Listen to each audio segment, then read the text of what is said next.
So once again मैं ये CK के जूतों के साथ वापस हैं. So these are the CK shoes and these are the boxes that they come in. अब हो ये रहा है कि हम लोग ये ऑर्डर्स कस्टमर्स को इन डब्बों में डिस्पैच करते हैं. कस्टमर ऑर्डर रिसीव नहीं करता. ये आप दिखाएं ज़रा. ये आज हमें ऑर्डर्स, ये मैं 3 ही दिखा रहा हूँ कि ये 3 ऑर्डर्स हमें आए हैं. तीनों के डब्बे टूट गए. ठीक है. उसके बाद हम कस्टमर को यही जूता इस डब्बे में डालते हैं because we don't want to ruin the customer experience. ये डब्बे के अंदर भेज दो, कस्टमर कहता है आपने दूसरा डब्बा भेज दी.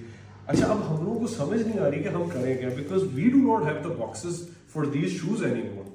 कि ये इतने जूते के डब्बे ज़ाया हो रहे हैं, इतना नुकसान हो रहा है. और अगर मैं आपको ये दिखाऊं जूता, अब आपने मुझे खुद बताना है इस जूते में फॉल्ट है किधर. और वो मुझे कुछ स्टेन्स की अगर कस्टमर बता रहा है कि जी स्टेन लग गया, तो वो शायद हमारी वो उसमें हो सकता है कि मेरे किसी बंदे से या किसी एम्प्लॉय से उनके शायद गंदे हाथ हो, जो हम मेक श्योर करेंगे कि आइंदा से ना होए. लेकिन अगर वो गंदे हाथ भी होंगे, you can simply wipe it of. कोई भी अगर इसमें निशान होएगा, आप इसको अपने कपड़े से साफ कर सकते हो. The shoe is absolutely fine. डब्बे का इतना ज्यादा मसला बन रहा है कि we even send a spare box. इन नए डब्बे में भी भेजते तो ये खराब हो जाता है. अब we do not know what to do, so I just wanted to come out and be honest कि क्या स्टोरी है.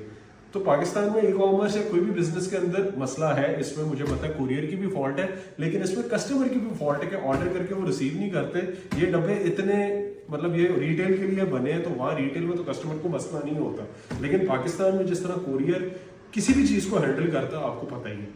और ये लाहौर से अगर कराची गए या फैसलाबाद से कराची गए, टेक्स अबाउट 3 days, 3 दिन जाना 3 दिन आना, पता नहीं किन हालात में होता है, जिसकी वजह से पूरा डब्बा सत्यानाश हो जाता है.